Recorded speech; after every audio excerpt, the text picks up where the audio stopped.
thy faithfulness, O God, my Father. There is no shadow of turning with thee. Thou changest not, thy compassions they fail not. As thou hast been and forever will be. Great is thy faithfulness. Great is thy faithfulness. Morning by morning, new mercies I see. All I have needed, thy hand hath provided. Great is thy faithfulness, Lord, unto me. Patuloy po kaming nagkapasalamat at nagpupuri po sa inyo pong pinakamataas na pangalan ng Diyos, sapagkat ikaw pong Diyos na walang katapusan na aming pinaglingkuran.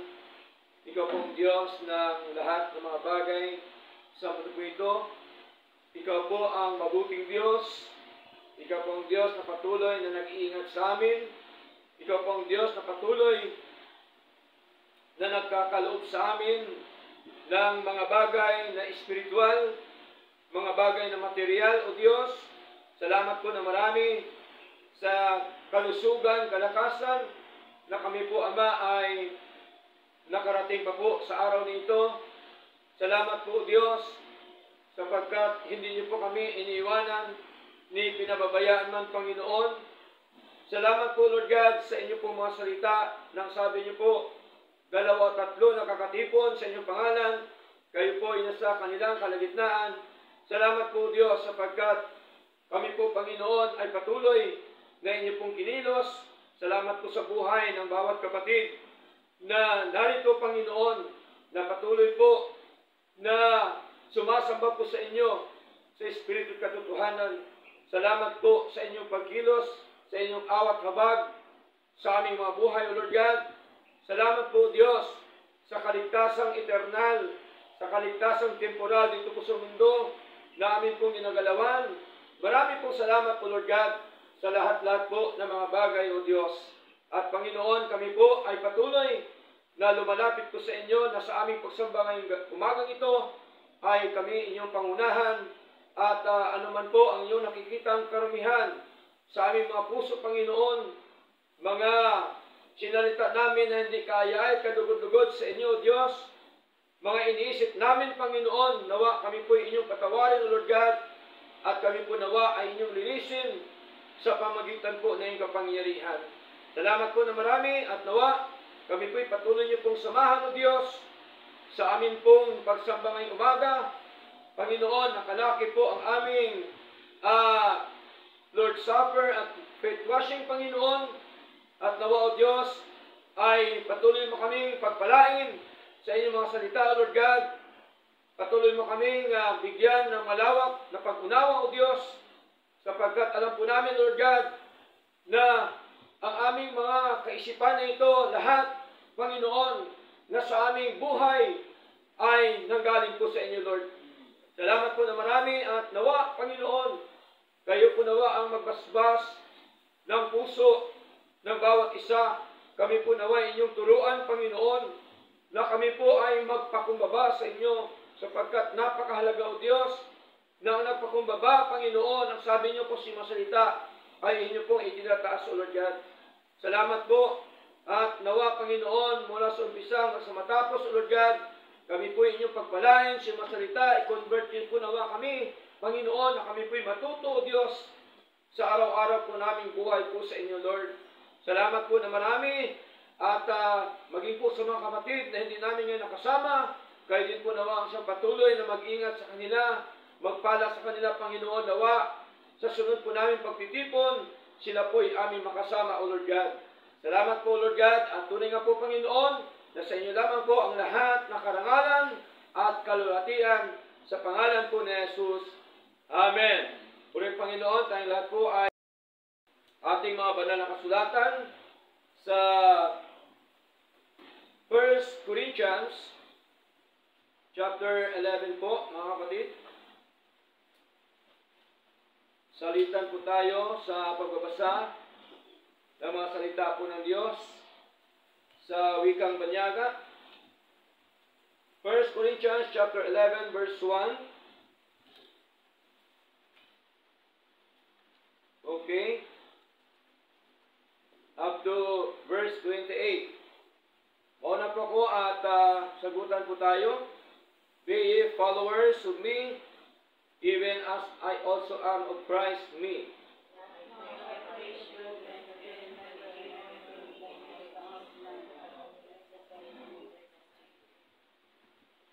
But I would have you know that the head of every man is Christ, and the head of the woman is the man, and the head of Christ is God.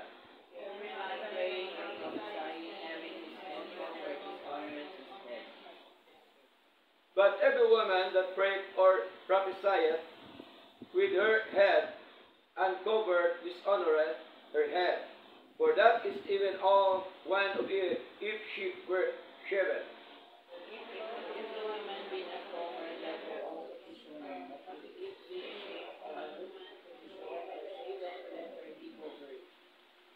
For a man indeed ought not to cover his head, for as much as he is in image and glory of God, but the woman is the glory of the man.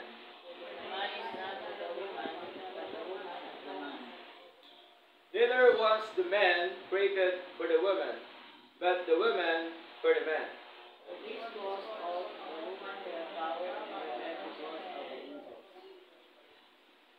Nevertheless, neither is the man without the woman, neither the woman without the man in the Lord.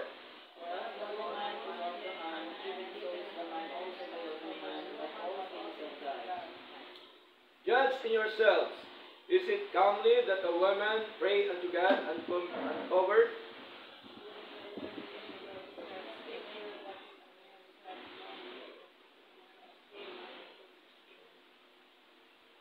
But if a woman have long hair, it is a glory to her, for her hair is given her for a covering.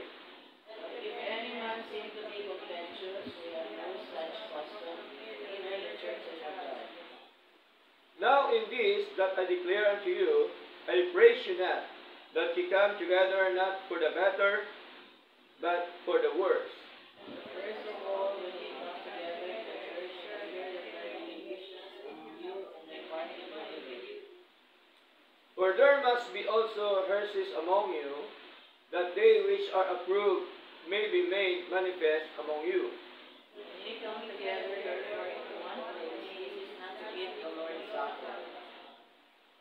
For in eating every one taketh before other his own supper, and one is hungry, and another is drunken. What? That ye enter houses to eat and drink in, or despise ye the church of God, and shame them that enter not? What shall I say unto you? Shall I praise you in this? I praise you not. For I have received of the Lord, that which also I delivered unto you, that the Lord Jesus, the same night in which he was betrayed, took bread.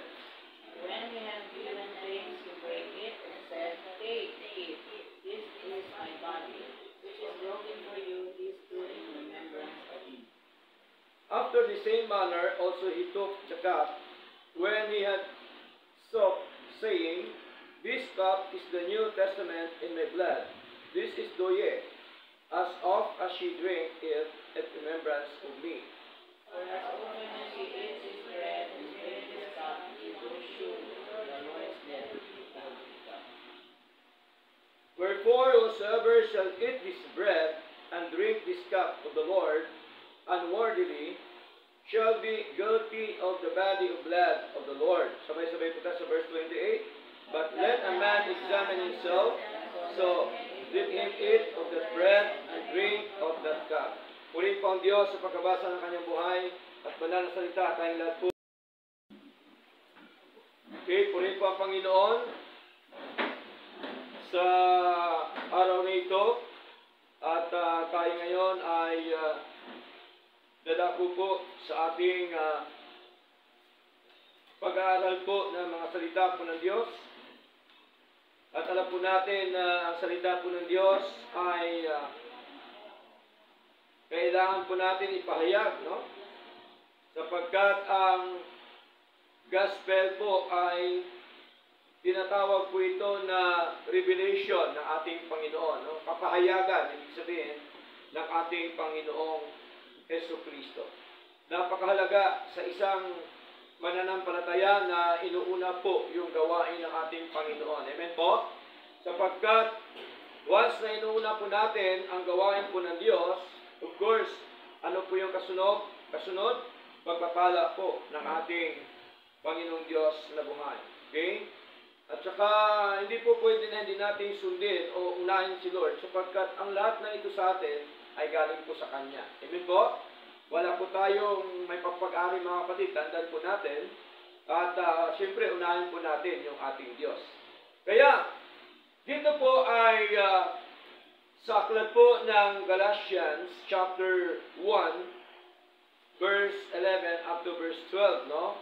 Bago po natin talakayin ang tungkol po sa tinatawag na Lord's Supper at saka feet washing po, no? Kailangan malaman po natin yan, maintindihan po natin sa ating pong paglilingkod po sa Lord, no? So dito po muna tayo sa verse 11, mga kapatid. Sabi po dito sa wikang Banyaga, "But I certify you, brethren, that the gospel which was preached of me is not." Panginoon naming Diyos, marami pong salamat sa inyo pong mga salita namin pong napagnininayan ngayong umaga. Salamat po Diyos sapagkat kami po inyong inalalahanan, Panginoon, na kami po ay sumunod po sa inyo. Ang tungkol po sa Lord's Supper, Lord God, na amin pong gawin sa araw na ito, maging po ang feet washing of Lord God. At ito po, Panginoon, ay isa sa ordinansa ninyo, O Diyos, ang Lord's Supper na dapat po namin gawin sapagkat upang kayo po ay aming maalaala, Panginoon, sa aming mga buhay, na kayo po ang siyang namatay doon sa krus ng Kalbaryo para po sa aming mga kasalanan, O Lord God. Salamat sa iyong pag-ibig. Salamat po sa inyong pagtubos sa amin, Panginoon. Salamat po sa inyong pagpakasakit, O Lord God, alang-alang po sa amin, O Lord. Salamat po sa kaligtasan at buhay na walang hanggan. At ganyan po, amin din po, Panginoon, gawin, O Diyos, ang feet washing, O Lord God, sapagkat, ang sabi niyo po, nagawin din po ito ng inyong mga alagad. Isa po kami, O Diyos, sa mga alagad niyo, O Lord God, na sumusunod sa inyo, Panginoon. Bilang alagad ay dapat pong gawin ang mga bagay na ito na inyo pong itinuro sa amin, Lord. Na ito po, Panginoon, ay isang halimbawa, O Diyos, ninyo para sa amin na dapat po namin gawin ito at ito po ay tanda ng aming pagpapakumbaba sa inyo, Lord God. Pagpapakumbaba sa isa't isa, Panginoon, sapagkat kami pong lahat ay walang-wala, Panginoon, kung wala po kayo sa buhay po namin. Salamat po na marami at nawa kami po'y patuloy niyo pong pagpalain sa inyo pong mga salita at ang aming banal na gagawin ngayon, yung Lord's Supper, sa feet washing. Patuloy mo kami samahan. At nawa o Diyos, hanggang po sa inyong muling pagbabalik, Lord, ay amin po itong magawa may sa katuparan sa amin pong paglilingkod sa inyo, Lord. Salamat po na marami. Paging sa mga aral niyo po, ang tunay na gospel, tunay po na ebanghelyo, Lord, ay inyo po ipinahayag sa amin na ito po ang isa po sa mga ebanghelyo niyo po, Panginoon. Ito po yung Lord's Supper at saka yung feet washing, O Lord God. Salamat po na marami, Ama. Nawa, patuloy mo kami lahat pagpalain sa araw-araw po namin buhay, Lord. At nawa, Panginoon, sa may mga sakit karamdaman, sa mga kapatid, kayo po nawa ang siyang magbigay ng kagalingan, Lord. Hindi po, Ama, sa mga kapatid sa iba't ibang lugar, iba't ibang dako, kayo din po nawa ang siyang patuloy na magpala. Sa mga kapatid na nag-virtual worship, Lord, patuloy mo silang pagpalain. Patuloy mo silang pangunahan, Lord. At nawa, ipaunawa niyo po nawa sa bawat sa amin, Lord God, ang mga aral na ito na amin dapat po itong paghawakan, na dapat po namin itong isa katuparan sa araw-araw po namin buhay, na kung saan, Lord God, ay kapag kami sumunod sa inyo, ang kakibat noon ay pagkapala niyo, Lord. Salamat po. At tunay nga po, Panginoon, pagig po, dinadalayan po namin sa inyo, O Diyos, ang bawat mga pangailangan ng bawat kapatid. Kayo po nawa ang siyang mag-provide, Panginoon. Alam po namin na kayo po ang aming provider. Kayo po ang siyang nagkakaloob sa amin, Lord God. Salamat po sa mga kapatid na patuloy niyo pong ginagamit, kinakasangkapan na maging daluyan at alulod ng inyong pagkapala, O Lord. Salamat po sa kanilang mga buhay. Patuloy mo po din po nawa silang papalain at pangunahan, O Lord God. Salamat po. At tunay nga po, Panginoon, na patuloy ka po namin pinaglingkuran ng aming buong puso, O Diyos. At batid niyo po ang aming pananampalataya sa inyo, Panginoon, O Lord God. At dapat lamang namin na gawin sa aming mga buhay ang inyong mga nais at kalooban, O Diyos, sapagkat wala po kaming ibang sinasamba, dinadakila at pinaglingkuran kundi kayo lamang, O Lord God. Salamat po na marami at tunay nga po, Panginoon, kayo po nawa ang siyang mangunat, mag-ayos po ng lahat sa aming gagawin ngayon. Sa pangalan po ni Jesus, ito po ang aming dalangin. Amen and amen. Ay ipinagputol-putol niya ito at nagsabing, kumuha kayo, kumain. Ito ang aking katawan na ipinagputol-putol para sa inyo. Ito ay gawin sa paggunita sa akin. Sabay-sabay po natin kainin mga kapatid, sinapay.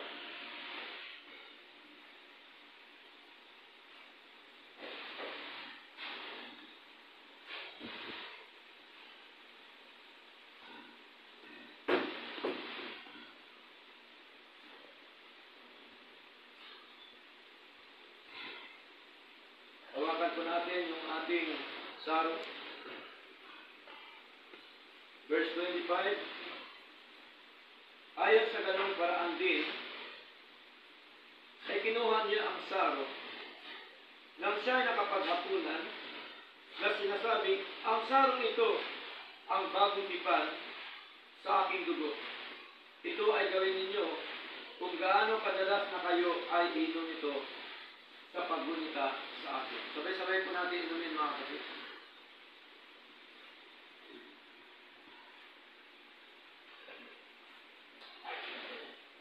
Amen. Puri po ang Diyos. The beautiful river, gather with the saints at the river, God flows by the throne of God. Again, shall we gather at the river, where bright angels bring a triumph, with His crystal tide forever flow.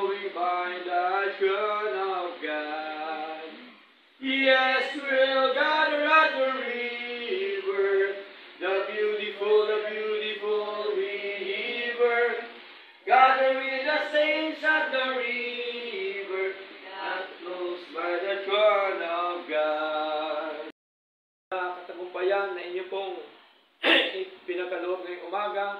Salamat po Diyos sa amin pong pag-take ng Lord's Supper, Panginoon, na kung saan, Lord God, amin pong ipinahayag, Panginoon Diyos, ang inyong kamatayan, Panginoon, na kung saan, Lord God, ay ang inyong katawan nagsilbing tinapay, Lord God, at ang inyong dugo silbi po, Panginoon, ng saro o wine, Panginoon, o katas ng ubas, Lord God, na amin pong tinake, Panginoon. Salamat po at ganyan po sa aming feet washing, Lord God. Salamat at nawa, Panginoon, kami po inyong kilusin na kami pong lahat ay mas lalo tigit pa na magpakumbaba po sa inyo, Lord. Salamat po, Diyos, at tunay nga po, Panginoon, ay napakabuti niyo po sa aming mga buhay.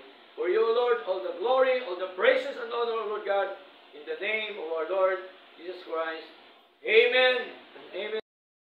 Of the Lord, kamain po tayo. Yes, I love you with the love of the Lord. I can see in you the glory of my King. Yes, I love you